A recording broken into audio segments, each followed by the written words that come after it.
new interlocal for scrap service that the county has provided.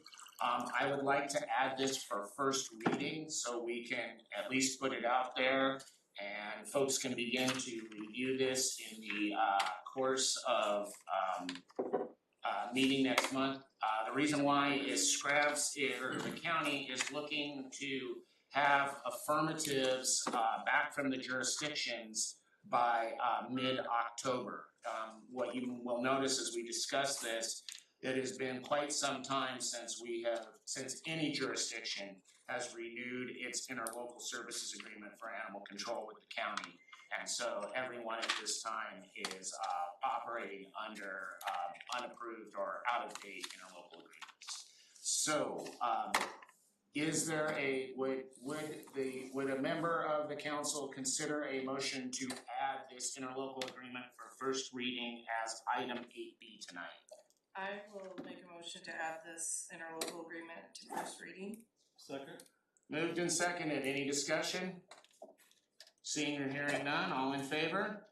Aye. Thank you. And so that is added to tonight's agenda as item 8B. And so is there, do I have a motion on tonight's amended agenda? Move approval of tonight's agenda as amended. Is there a second? Second.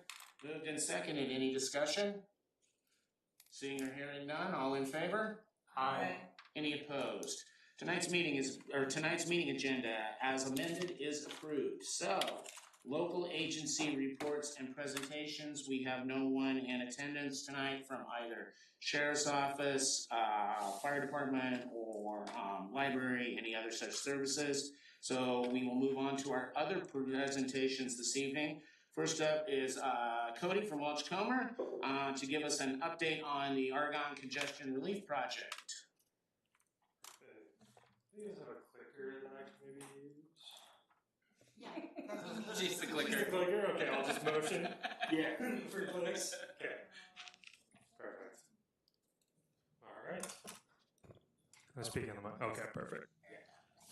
Okay. Thank you guys for having me. I was going to try and share this with Kelly. Maybe. There we go. Okay. Great. Yep. Alright. Thank you, council members, for having me. I'm Cody Hudson. I work with Welch-Comer. I'm here on behalf of Matt. Matt Gillis, he really wanted to be here tonight, so I just wanted to say that. But I'm going to be giving you guys just a rundown of where the project's at right now, where we're headed, and some of the different kind of outside sources that are impacting the project in terms of the construction schedule right now. Good. Sorry. So I got to me. I lost it.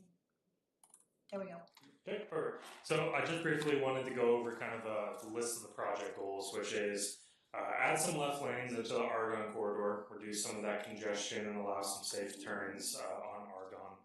Increase the pedestrian facilities or improve them by adding a multi-use path, widen sidewalk, as well as making sure that all of the sidewalk and pedestrian ramps are ADA and PRO Act compliant.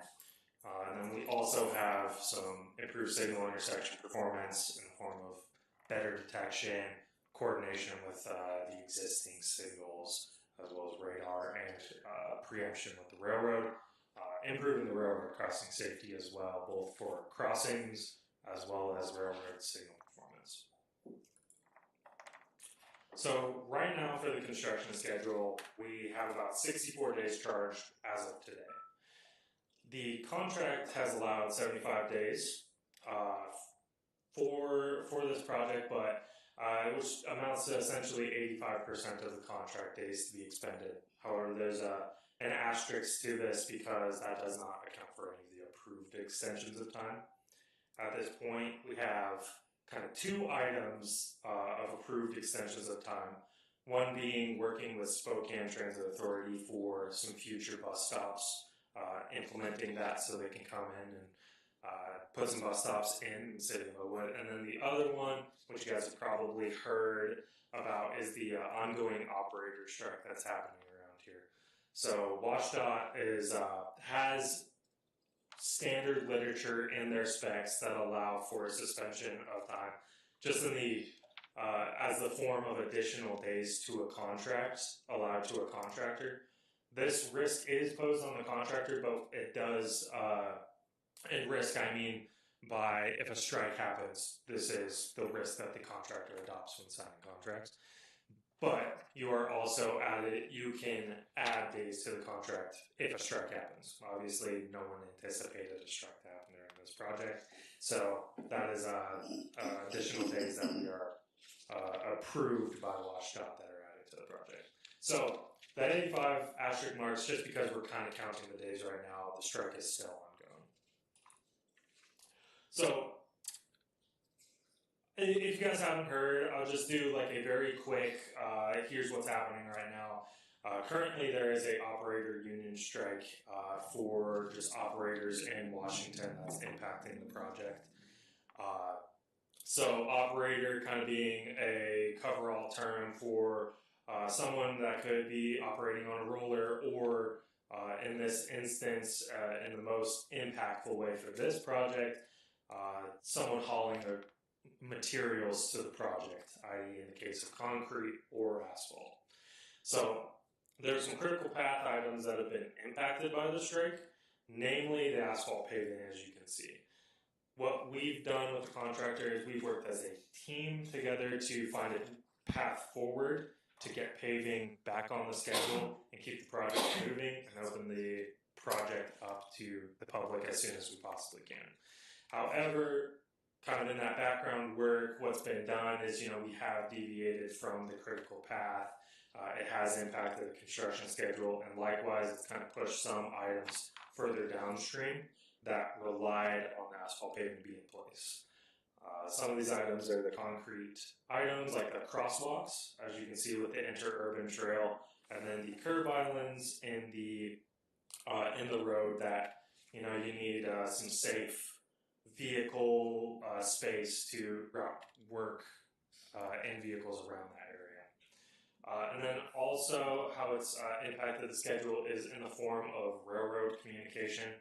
I don't think this surprises anyone. The railroad kind of marches to their own drum and requires a lot of advance notice for them to get out here and complete their work. We were operating on a schedule and had it coordinated out, obviously assuming no strike was going to happen.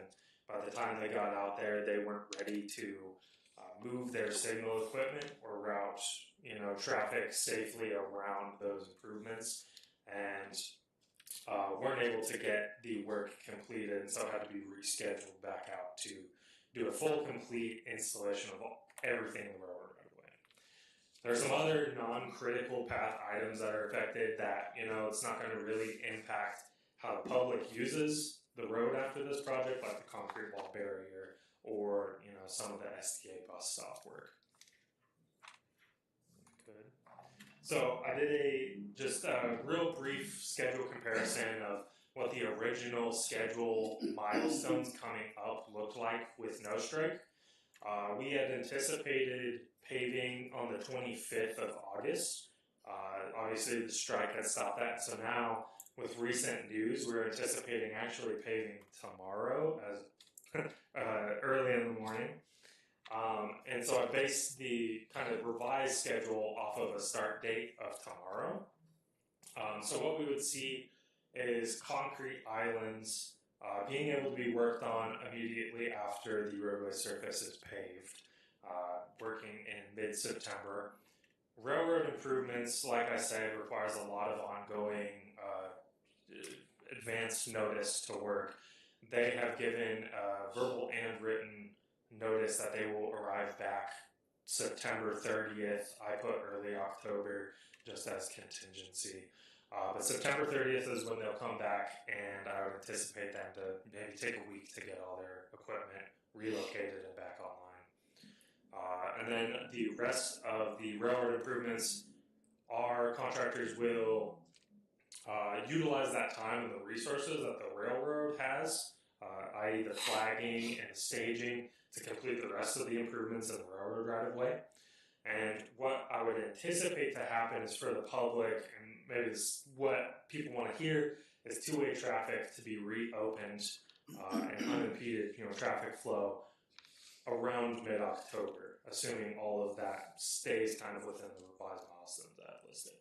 So from a public perspective, we'll have met, a lot of the goals that we wanted to with this project.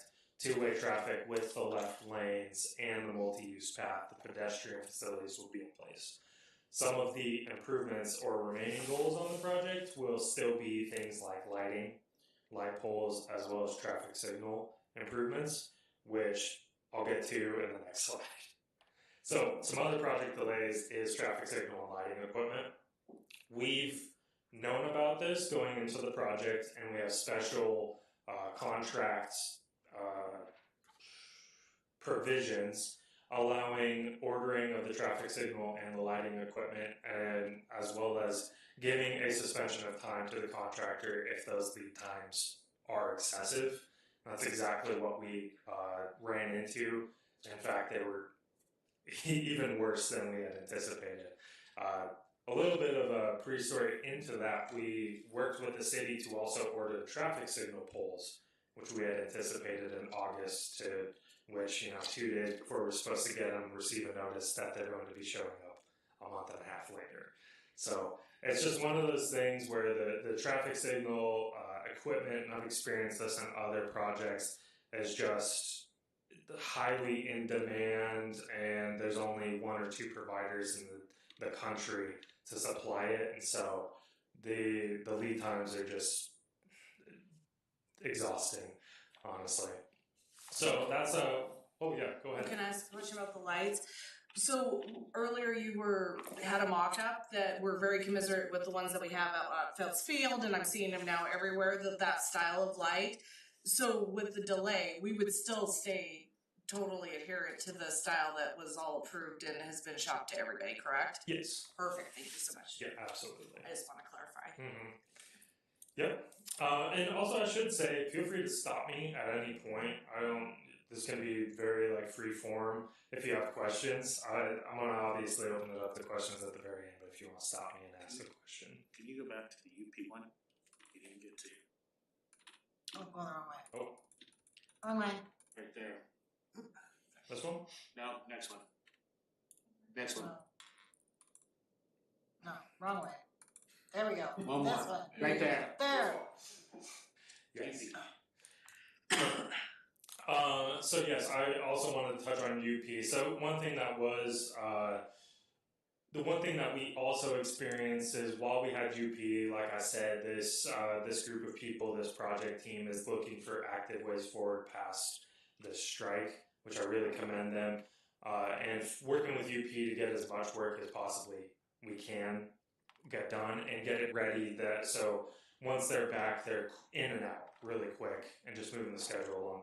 However, as always, kind of a Murphy's Law, their UP boring equipment broke down while they were out here, and so they had to pull forces off for a while, which obviously reduced the amount of work that they could get done in the window that we had kind of adopted for them. And then that rescheduling, I know I've said it, so I won't reiterate too much, but that rescheduling is a process and does push the project, outward. Okay, one more click. Yep, so where we're at, coming up, the work upcoming, is another way to say that, is the asphalt paving. We're going to work to get that tomorrow, starting basically from the south and working north. We anticipate getting the roadway paved. There's a little bit of work on the trail that will need completed before the trail is paved. We anticipate that kind of around mid-September before that is open. And then while we're there, getting the colored concrete crosswalk completed at the interurban trail. After we get the roadway paved, we'll have that flexibility to allow us to complete other phases of the project, like the concrete islands. Once railroad comes back in, then we're going to hyper-focus on that area and get all the work that we can done, utilizing the UP's railroad resources, and get all of that complete to hopefully, like I had showed in the previous schedule, open everything back up to where the public, at a perceived value when they drive through Argonne, is going to see a project complete. Obviously, the signal isn't going to be implemented until later, until those improvements can arrive, which I anticipate, based off of the lead times, to be around December. And the temporary signals that we've installed at this point are just operating exactly as they have always operated.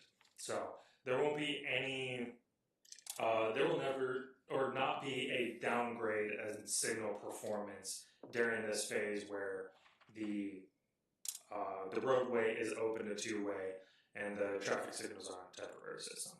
So one thing to note. And then lighting improvements, still an important milestone. We anticipate the materials for that to arrive mid-November.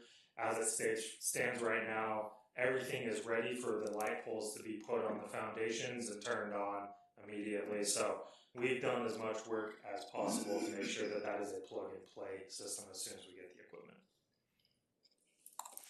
Okay, so that was kind of like the vegetables, I suppose. So we got through like the main meal, and now we're on to like the dessert, I like to call it, of just the unique project features I'd like to highlight. We were able to work with IEP and listen to kind of the community and work with WashDOT to preserve the IEP flagpole. This is a nice benefit to the city because it's, you know, less cost to the contract, honestly, and removal of obstructions, but also you know, preserving and protecting something that's important to some, you know, community members, and also working with the contractor to be flexible with how they would like to move or install the signal equipment, which resulted in an additional colored concrete crosswalk going across Argonne, to which was no cost to the city. So a huge benefit, you know, tens of thousands of dollars at no cost from the original contract amount. Kyle and Matt have also been working with SRTC and WashDOT to gain some additional funding for the project, which they were successful and gathered or were approved for $280,000. This doesn't mean extra scope or extra work. This just means less money out of the city's pocket for those projects. And then working with Spokane Transit Authority for those future bus stop improvements, really showing how collaborative this project can be and how we want to make, you know, Argonne a better place for all users is something to highlight. So for just for point of clarification, for those bus stops, those are actually the STA calls them the town center bus stops. So they will be they will have lighting. They will have the real-time signal or the real-time schedule displays in them, all that sort of stuff. Much like what you see down around City Spokane Valley's City Hall in that area. So getting the fiber in, things like that. Those bus stops probably will not go live until I think it's either late 26 or early 27 when they change the route to take the Millwood line down to Upriver and then go down Upriver to Green Street after all of the north-south freeway work gets done as part of that loop. So, but fiber will be there. They are zero. They are the zero entry bus stops. They're gonna rise up like that. They are. We've talked with them on that design. I don't think they required it, so it's just standard. Okay. Another thing to note, actually, that I have not indicated, some of those change orders. This is STA requesting this, so that cost is being covered by STA. We're just including it in the project, so these costs are of no cost to the city.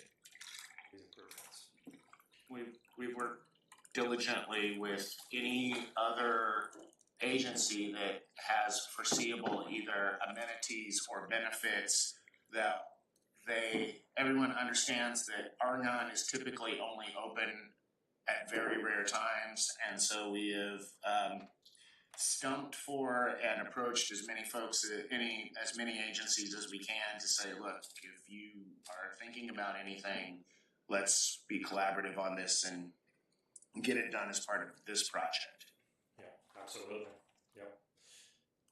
Next slide, please. So last thing I kind of wanted to just highlight is our increased attention to just being very cooperative with the public. Obviously, this is a huge project, and we want to be very attentive to the business owners along Ardon. So, just kind of, I guess, speaking the praise of some of our public coordination efforts. We believe that our increased attentiveness to, putting out a public newsletter every week has been very beneficial, as well as meeting in person, and you can kind of start to see that it's proving beneficial for the project. No one is really in the outside of the loop and knows what to expect on a weekly basis, as well as us being flexible for their needs in the form of additional business traffic control. If some of their patrons aren't getting to access the building, we're able to work with them and either provide some additional signage or some exhibits, or let them know just basically how their business is going to be impacted, as well as promoting events in the newsletters. It's just one of the many efforts we have that I wanted to highlight for this project, and kind of open it up to anybody. We really want to be great about this, and so if there's anything that we can do better that you might suggest, we want to hear it, and so we want to be absolutely as good as possible in this effort. That's essentially it. Is there any other question? Any questions for Cody? Mr. Sander? I was asked, actually, that the curb on the east curb right near the bridge really looks like it's really bulged out. We're still going to have 4 lanes. Yes. If there'll just be more narrow lanes, or is it just the whole traffic's going to take that little jog, I guess. Yeah, it'll still be 4 lanes all the way through. That's what I told them. Yeah. So we're not going to go 3, but I want to confirm that because it really does look like it sticks out there quite a ways. And it does, but the traffic has shifted as it was designed and conceived. I understand that things look that way because we've fielded a lot of questions here where people are absolutely convinced that we are having one northbound lane, and it is not one northbound lane. That is the danger of looking at something mid-construction. Kelly has a question. So we'll take Mr. Stravens and then we will take Ms. VC. Okay, so 2 questions. So what is our when it will look to the public like you're not as complete? I understand what the signals and so forth. But what is our when it will look like it's complete? I would anticipate mid-October. At that point, all the hardscape improvements will be completed and traffic will be flowing as intended for the project. And in our contract, if we're not done by October, there's penalties, correct? We'll have to figure out how that is accounted for because we're still counting days per the strike. So there's contract days that are going to be added that are being still counted. That we have to allow to the contractor because of the strike. So I can't give you a really clear, definitive answer on that, but just because I don't know the exact contract days that will be allowed after this. Let's go as quickly as hard as possible and doing everything Yep. So, second question, so is it accurate? That's 200,000 in front of you. That Yes. that's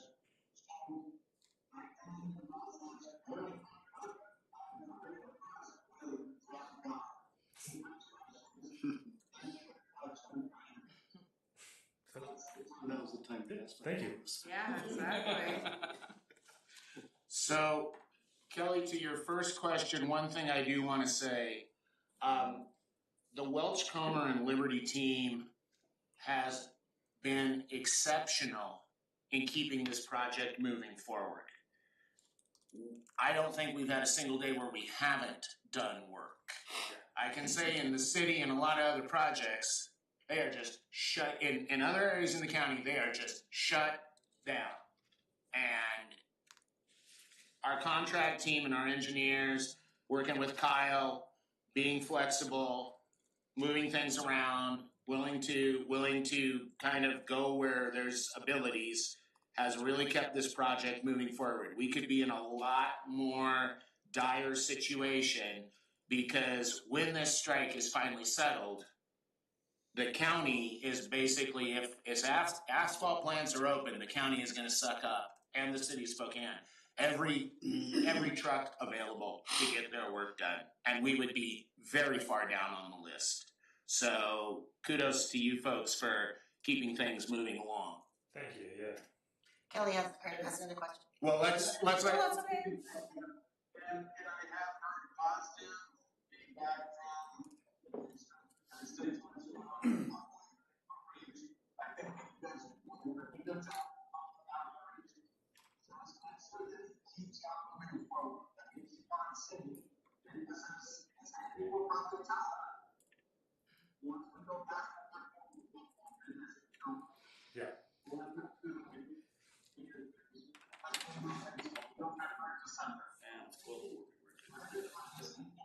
Absolutely, yeah. That's not only we're trying to get this, ongoing and this product out for the city. We're trying to make use of all the time that we have right now and find ways forward. And paving dates and schedule is top of mind for sure. thank you. Of course, thank you. BC. So when we did our walk though, we thought it was going to be October 31st. Since I think that we were surpassing expectations, and then we started selling a new. But the original date for this to be done was by Halloween. So I mean, you're still on pace, even with all the things that you just talked about, to come in by Halloween, correct? Yeah, that's the latest date that I had heard is mid-October for not all items, but from a perceived perspective of achieving our goals would be about mid-October. So Aside from all the signalization stuff that we won't even have on site till December. But we were saying that like back so I think we shot ourselves in the foot because someone heard mid or late September and then everybody started talking about it, and I'm in like, Well, everything they said the first day that we walked is exactly. Sorry. oh, sorry. Go ahead. I cut you off. I apologize very much. Sorry. No, but I mean, to my expectation, nobody likes this, of course. I think But we're still within the deadline. yes, it's when was that walkthrough? Just for my own. What was it? May, like June or something? May. Like a decade ago. Yeah, I feel like my child was still in diapers at the time. And that could be. I mean, I really am not knowledgeable of like that meeting, I guess, and what was said. But that could have been also including the signal and the lighting equipment. Okay. that was including the signals. Exactly. And so, we're on pace to get hardscape stuff done in October, but the signal and the lighting equipment, just approved to be longer lead items than initially anticipated. Well, it is not I mean, people are frustrated for sure, but I do want to echo Councilmember Stravens. I've heard overwhelmingly that as frustrated as they may be with the project, they're actually very, think the communication's been stellar this time around for this project. That's great. That's our goal. So that's really great to hear. Any other questions? Mr. Cullen. Just to confirm, the mid-October hardscape, basically that scheduled completion is based on not having the strike resolved, right? Yes. Okay. Yeah. Because I don't see AGC and you operators ironing things out by then. Yeah. No, we're anticipating the strike to essentially be a non-factor once we can start to get paving. Okay. Any other questions? Mr. Stravens, any last questions? Excellent. Well, Cody, thank you for coming out. We appreciate the update and keep up the good work. We look forward to seeing some asphalt. Absolutely. Thank you guys so much. Thank Nice you. sights. Next, we have Amanda Tanyo with our 2026 periodic update status. Amanda, take it away. I get to start right out with those. So, go ahead and go to checklist now. Different one, not this one? That page, the second page right there. Whoop, up, This one? just enlarge it. There you go, gotcha. Okay. So, per the periodic update checklist, we have, through the Planning Commission, completed all of Section 1 of the comprehensive plan. It went into final draft on August 28th. And the last component will come in 2026 as a secondary adoption, and that is the climate change and resiliency element that we're working on with Spokane County. So we are right on track with what the adopted work plan had. And then the development regulations will commence fall and into 2026 with wrap up by December of 2026. On to the next. So going back to the schedule that we had laid out in the work plan, there's been a few tweaks, little bits along the way. We actually advanced a slight bit. So I have just completed a draft of the staff report for the Planning Commission. That will be presented to them at the third, technically, public hearing on September 24th. I anticipate receiving a recommendation for the council at that meeting. And then it'll be forwarded into council from there, which I will go over in a minute. We have already submitted the notice to Commerce for the 60-day review, so it's in the hands of state agencies right now. And then it'll be in your guys' hands in October with an anticipated adoption within the couple months by the end of 2025. Next slide. So we did a consolidated notice of periodic public hearings and SEPA availability to save money because obviously publications are expensive. And so hearing number 2 that we advertised was September 24th. That will be when the Planning Commission recommendation to council is anticipated. From there, we'll be doing another advertisement of public hearings for your October 14th and your November 12th public hearings. That way you have the opportunity if something comes up during the 60-day review or you see a typo or something in the plan, you can modify it as part of your decision. The 60-day review will conclude on October 27th, and since November 11th is Veterans Day, we've been talking November 12th would be the meeting for November, and that'll include the second read of the ordinance to adopt the updated comprehensive plan. We also have the December 9th meeting available if it's needed. And then within 10 days of adoption of the comp plan, it will be forwarded to Commerce for the final adoption notice. Are there any questions on the schedule? Questions for Amanda? Mr. Sander? Congratulations. We are, that's the one thing I should add, we are the first jurisdiction in Spokane County to even get close to this level. So, but we all know we have a lot to do with our development regulations, so. Oh, Kelly has a question. Yes. Kelly? So it's more like a comment. So again, that this is excellent. It comes from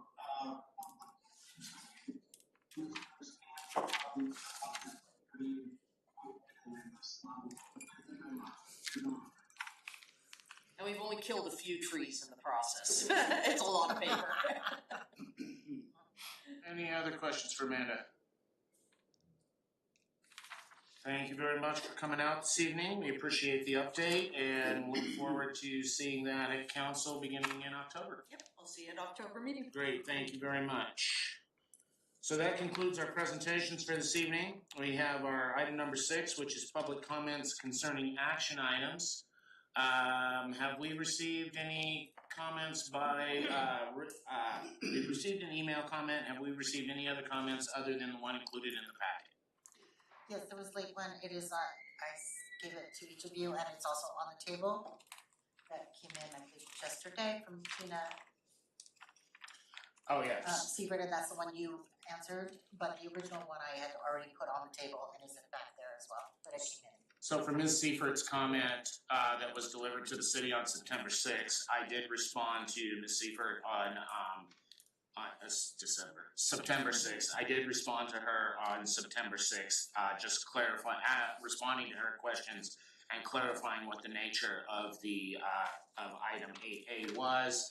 And she did respond, thank you for clarifying, and I said I would include that in the public comments. So her question was answered. Any other public comments? So none, so that we have a comment on item number 8A this evening.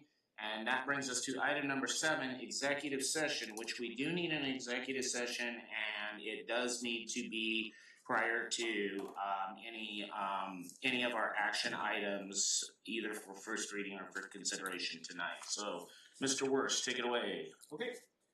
The city council will convene to executive session pursuant to RCW 423110, subsections 1B, C, G, and I for 20 minutes upon commencement of the executive session, and unless otherwise extended by further announcement, for the following purposes: to consider the selection of a site or the acquisition of real estate by lease or purchase, to consider the minimum price at which real estate will be offered for sale or lease, to review the performance of a public employee, and discuss with legal counsel potential litigation or legal risks of a proposed action of the city. The city council may be asked to take action upon conclusion of the executive session later in the meeting. Thank you. So 20 minutes when we go, and my apologies to the audience, but because we have Mr. Stravens by Zoom, this is our location for handling our Zoom call this evening. So we are gonna have to ask you folks to, We're going to take it downstairs? yeah, downstairs. Yeah, that's probably the best. My apologies, this is Who's this? kind of what we